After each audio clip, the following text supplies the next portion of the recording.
बिस्मिल्लाहिर्रहमानिर्रहीम। अस्सलाम वालेकुम दोस्तों, आज हम जानने की कोशिश करते हैं कि income tax return for the year 2022 किस तरह फाइल करनी है। ये इंतहाई सादा और आसान तरीका है, इसमें कोई रॉकेट साइंस नहीं है। आप थोड़ी सी कोशिश करेंगे तो आप इंशाल्लाह सीख जाएंगे कि रिटर्न किस तरह फाइल करनी है और रिटर्न किस तरह फिल करनी है। आप अपनी रिटर्न भी फिल कीजिएगा और अपने दोस्त अब आपकी रिटर्न भी, income tax return for the year 2022। Google में आ गए हैं, FBR-IRIS लॉगिन पे चले गए, इसको हमने क्लिक किया। नाज़रीन, हमारे सामने IRIS की विंडो सामने आ गई है। इसमें ऊपर वाली रो जो है इसमें CNIC, ये CNIC ही आपका इनकम टैक्स नंबर है, IT नंबर इसमें आपने इंटर कर दिया। उसके बाद नीचे वाले रो में आपने अपना पासवर्ड लिख दिया। उसके बाद लॉगिन पर क्लिक करते हैं। जैसे ही हमने लॉगिन पर क्लिक किया तो ये टैक्स रिटर्न का पहला पेज सामने आ गया है। इसमें से हमने सेलेक्ट करना है कि हम क्या एक्शन करना चाहते हैं। हम डिक्लेरेशन यानी IT रिटर्न डिक्लेयर करना चाहते हैं। डिक्लेरेशन पे जाएंगे तो ये है जी रिटर्न, ओरिजिनल रिटर्न स्टेटमेंट जो हैं उसमें ये सैलरी रिटर्न है।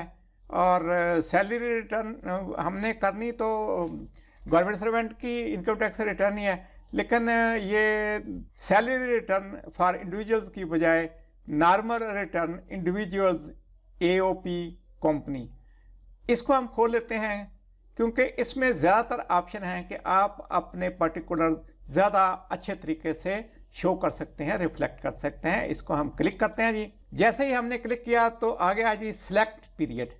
पीरियड के लिए ये देखें जी, पीरियड लिखा हुआ है, इसके साथ ये छोटा सा सर्च का बटन लगा हुआ है। इसको पीरियड को हम क्लिक करेंगे तो ये हमारे पास एक छोटा विंडो आ गई है। इसमें टैक्स पीरियड, इसमें हमने सिर्फ साल लिखना है। हम 2022 वाली रिटर्न सबमिट करना चाह रहे हैं, हमने 2022 लिखा।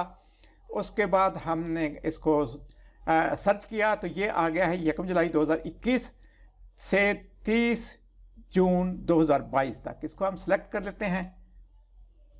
जैसे ही हम सिलेक्ट करते हैं तो हमारी ये रिटर्न जो है ये हमारे सामने खुल गई है। अभी आप देखिएगा कि इसमें पहला जो है आप पेज कह लें वो सैलरी वाला निकला है। सैलरी में आपने पे, वेजेस वगैरह ऊपर वाली जो रो है टोटल अमाउंट लिख देनी है। अगर कोई अमाउंट इसमें से टैक्स से एग्जेम्प्ट है तो वो इसमें लिखेंगे। उसके बाद ये है जी कि अगर आपके पास वैल्यू ऑफ पर्क्स वगैरह है, मोटर कार है या घर वगैरह आपको दिया हुआ तो वो अमाउंट आप यहाँ पे लिख देंगे। अगर आप रिटायर्ड गवर्नमेंट सर्वेंट हैं, आप पेंशन ले रहे हैं तो पेंशन के लिए आप ये 1099 वाला कोड जो है इसके अगेंस्ट टोटल अमाउंट लिख देंगे। पाकिस्तान में पेंशन टैक्सेबल नहीं है, लिहाजा यही आप अमाउंट उठा के अमाउंट एग्जेम्प्ट वाले कॉलम में लिख देंगे। अब नाज़रीन, हम ये आते हैं लेफ़्ट साइड पे। पहले एम्प्लॉयमेंट है, इसमें सैलरी आ गई है, हेड है। उसके बाद प्रॉपर्टी है। प्रॉपर्टी में है कि अगर आपका कोई घर वगैरह आपने किराए पे दिया हुआ है या आपने अपना सेल्फ रिक्विजिशन करवा रखी है अपने घर की, तो वो रेंट जो आएगा वो इसमें शो करेंगे। उसके बाद बिजनेस है, कैपिटल एसेट्स है और अदर सोर्सेज। जो गवर्नमेंट सर्वेंट है उनके लिए आमतौर पर ये दो टैब ही, सैलरी वाली जो हेड है इनकम का या अदर सोर्सेज का हेड इनकम का है, ये दोनों इस्तेमाल होते हैं। और तीसरा ये है कि अगर आपने कोई अपना प्रॉपर्टी वगैरह रेंट पे दे रखी है या आपने अपना ही घर रिक्विजिशन करवाया हुआ है तो ये प्रॉपर्टी टैब जो आप कह लें हेड ऑफ इनकम है, इसमें भी आप जाएंगे। इसको हम क्लिक करते हैं तो ये है जी रिसीट्स, रेंट रिसीव्ड और रिसीवेबल। आपने रेंट वसूल कर लिया है, किराया यानी कि मकान का पूरे साल का, या अभी आपने लेना है तो वो आप इसमें शो कर देंगे। इसके अलावा आप किसी और चीज़ की ज़रूरत नहीं है शो करने की। उसके बाद आपने चल जाना जी अदर सोर्सेज। अदर सोर्सेज में भी रसीट डिडक्शंस। रसीट डिडक्शन में आते हैं तो रसीट इसमें हमारे पास आता है जी profit on debt, interest yield. ये जो कोड है 5003 इसके अगेंस्ट आ जाएगा। जो अमाउंट हमें बैंक में रखी हुई अमाउंट पर प्रॉफिट मिलती है, इंटरेस्ट मिलता है, वो साल में 2 दफ़ा मिलता है। आप बैंक स्टेटमेंट से वो दोनों दफ़ा का लेके जो इंटरेस्ट आपको मिला है, प्रॉफिट मिला है, वो आप जमा कर लेंगे और उसके अगेंस्ट उसी तरह जो उस पर टैक्स विद होल्ड हुआ है, यानी इस प्रॉफिट पे जो टैक्स विद होल्ड हुआ है वो भी आप लिख लेंगे और उसको भी आप जमा कर लेंगे। उसके बाद ये तो इनकम वाले जो है गवर्नमेंट सर्वेंट्स के लिए हेड्स, वो तो यही हैं, यहाँ पे हमने शो करनी है। उसके बाद है जी टैक्स चार्जेबल पेमेंट्स। पहला है जी डिडक्टेबल अलाउंसेस। डिडक्टेबल अलाउंस में ज़कात अंडर सेक्शन 60, अगर आपकी ज़कात जो है वो अंडर सेक्शन 60 के बैंक में रखी हुई अमाउंट पे कटी है तो आप वो यहाँ पे शो कर देंगे। इसके अलावा बाकी चीज़ों की अगर ज़रूरत हो तो देख लें, वरना इसमें आमतौर पे गवर्नमेंट सर्वेंट्स की नहीं होती। एजुकेशन एक्सपेंसेस भी हैं इसमें, अंडर सेक्शन 60D है। उसमें यह है कि अगर आपने प्राइवेट स्कूल वगैरह में अपने बच्चों को दाखिल करवा रखा है और वो जो प्राइवेट स्कूल वगैरह हैं वो बाकायदा इनकम टैक्स पे करते हैं, उस सूरत में आप एजुकेशन एक्सपेंस यहाँ पे शो कर सकेंगे। उसके बाद है जी टैक्स रिडक्शन। ये अहम है जी। ये है जी tax reduction for full time teachers, researchers. ये इनका जितनी आपको 25% जो टैक्स का है वो सैलरी पे वो टैक्स रिडक्शन में आ जाता है कि वो टीचर्स के लिए छूट है। उसके बाद हमने जाना है जी एडजस्टेबल टैक्स की तरफ। एडजस्टेबल टैक्स में आएंगे तो पहला तो यही है कि सैलरी ऑफ एम्प्लॉयज़ 149 के तहत जितना 149 सेक्शन के तहत जितनी आपके टैक्स की कटौती हुई है वो आप अपनी सैलरी स्लिप से 12 महीने की सैलरी स्लिप से जो आपकी ग्रास इनकम है उसको जमा कर लेंगे और उसमें से जितना इनकम टैक्स कटा है 12 महीनों का वो भी जमा कर लेंगे और जो 12 महीनों का टैक्स आया है वो आप यहाँ पे लिख देंगे। प्रॉपर्टी से जो इनकम आई है और उस पर जो टैक्स कटा है, rent of immovable property under section 55, यहाँ पे आप शो करेंगे। ये प्लस वाला निशान आप खोलेंगे तो इसमें आ जाएगा जनाब कि भाई प्रॉपर्टी का एड्रेस आ जाएगा, कमर्शियल है, रेजिडेंशियल है, हाउस है, फ्लैट है या कुछ और है, एरिया आ जाएगा इसमें स्क्वायर यार्ड्स में, और नीचे सिटी आ जाएगा जैसे लाहौर, इस्लामाबाद, रावलपिंडी वगैरह है। तो उसके बाद ये इसके सामने ये हाईलाइट हो जाएगा, एक्टिव हो जाएगी कॉलम जो है, तो आप इसमें अमाउंट शो कर सकेंगे कि कितनी टोटल आपको इनकम आई है और उस पर कितना टैक्स कटा है। उसके बाद है जी ये टेलीफोन बिल है, PTCL बिल वगैरह, वो यहाँ पे आप ऐड कर देंगे। इसी तरह ये प्लस वाला साइन खोलेंगे तो वो जनाब आ जाएगा कि आपका फ़ोन नंबर क्या है, उसके बाद ये रेजिडेंशियल है या कमर्शियल है, कौन सी कंपनी है, ये आ जाएगा और उसके बाद आप अमाउंट इसमें दर्ज कर देंगे।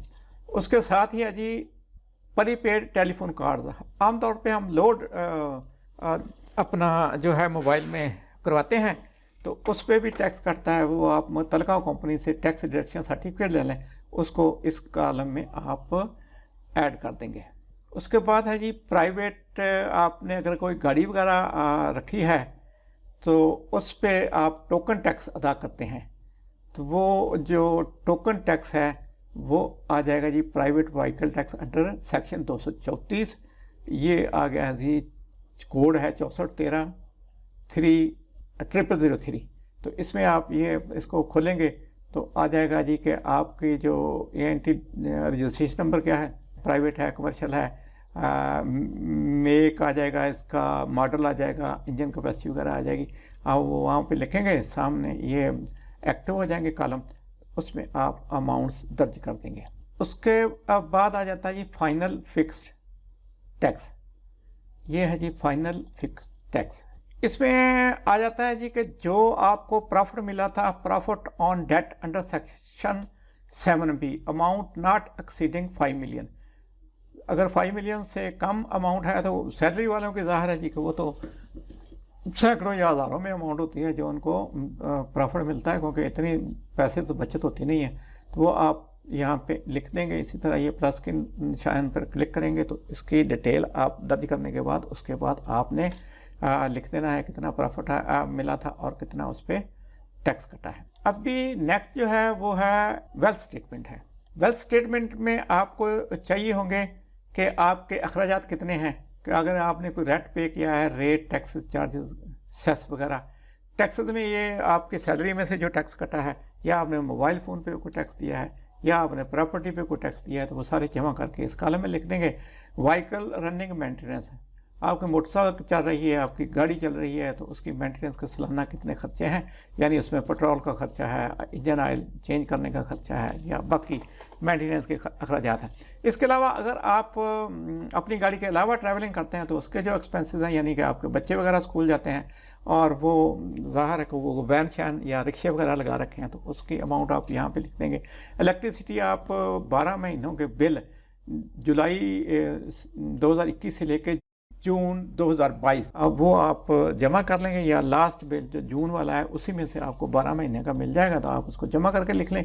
वाटर, अगर कोई आप पानी का बिल भी अदा करते हैं तो वो भी साल का आ जाएगा। गैस का इसी तरह साल का बिल आप ले लेंगे तो आपके जो बिल हैं उनमें से मिल जाएगा, या लास्ट बिल जो है उसमें से 6 महीने का या मिडल वाले से 6 महीने का, दोनों को लेके जमा कर लेंगे। टेलीफोन बिल में ये है कि अगर तो आपका PTCL है तो वो तो अमाउंट आ जाती है कितना है, और उसके बाद आपने सेल फोन पर जो भी खर्चा किया सारे खर्चे उसके जमा करके टेलीफोन के कॉलम में लिख दें। इंश्योरेंस वगैरह सिक्योरिटी वो तो है तो लिख दें। मेडिकल ये है कि आपने दवाइयाँ शवाइयाँ या मतलब कि डॉक्टरों की फीसें वगैरह जो दी हैं, मेडिकल का खर्चा है अपना अपनी फैमिली का, वो यहाँ पे लिख सकते हैं। एजुकेशनल एक्सपेंसेस हैं कि बच्चों की फीसें वगैरह पे, क्या किताबें वगैरह पे जो खर्चा आया है वो आप इसमें लिख देंगे।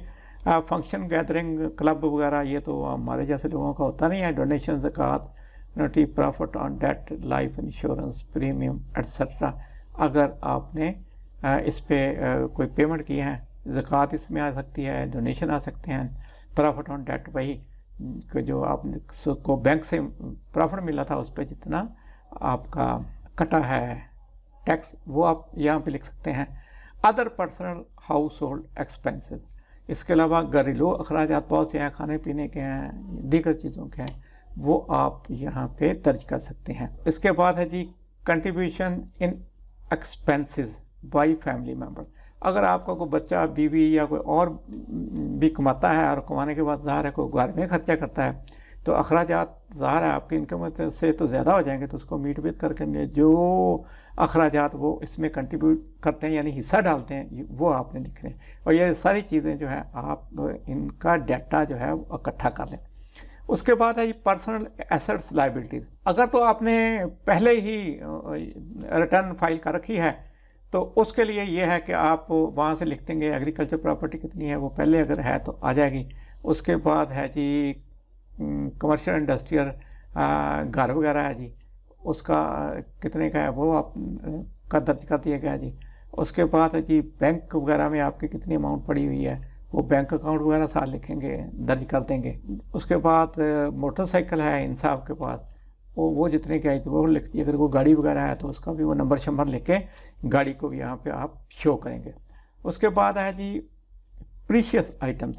प्रीशियस आइटम्स में है कि अगर गोल्ड वगैरह आपके पास है उसको लिख देंगे। अगर वो गोल्ड आपने परचेज़ किया है तो फिर तो उसकी मालियत लिखेंगे, लेकिन अगर वो आपकी बीवी के पास है और आपकी बीवी के जहेज़ में या ससुराल से दिया गया तो वो गिफ्ट की शक्ल में आएगा। उसकी आप क्या उसको कहते हैं वेट वगैरह तो लिख देंगे, लेकिन उसकी अमाउंट शो नहीं करेंगे, वैल्यू शो नहीं करेंगे। हाउस होल्ड इफेक्ट, घर में बहुत सारी चीज़ें होती हैं जी, जिस तरह AC है, मशीनें हैं, कुछ और चीज़ें हैं जो आपने ख़रीद रखी हैं ज़ाहिर, वो इस पर आप लिख दें।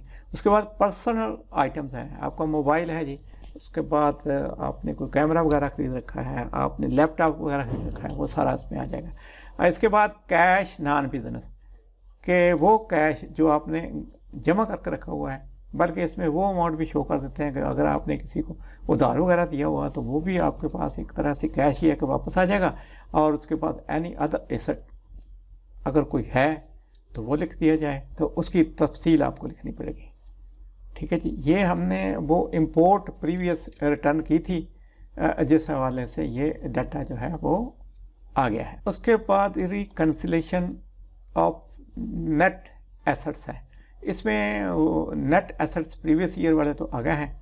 उसके बाद हमने देखना है इनफ्लो। इनफ्लो ये है कि हमारे पास इनकम क्या है वो हमने शो करनी है। एक तो हमने वो सब्जेक्ट टू नॉर्मल टैक्स यानी सैलरी इनकम जो हमने शो की थी वो यहाँ पे लिख देंगे।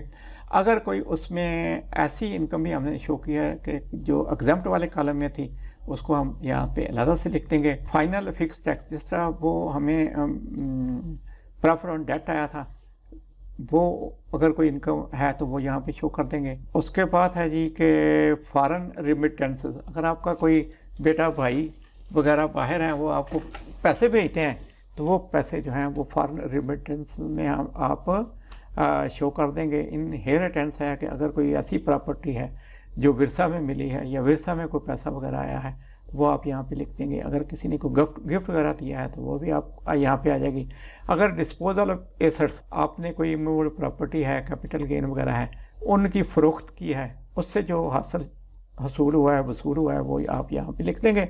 यानी जितनी वो इस साल में आपके पास इनकम आ रही है वो उसके सारे यहाँ पे कॉलम है उसमें आपने शो करनी है। आउटफ्लो में पर्सनल एक्सपेंसेस वहाँ से ऑटोमेटिकली आ जाएंगे। गिफ्ट वगैरह जो है वो आप इधर शो कर देंगे।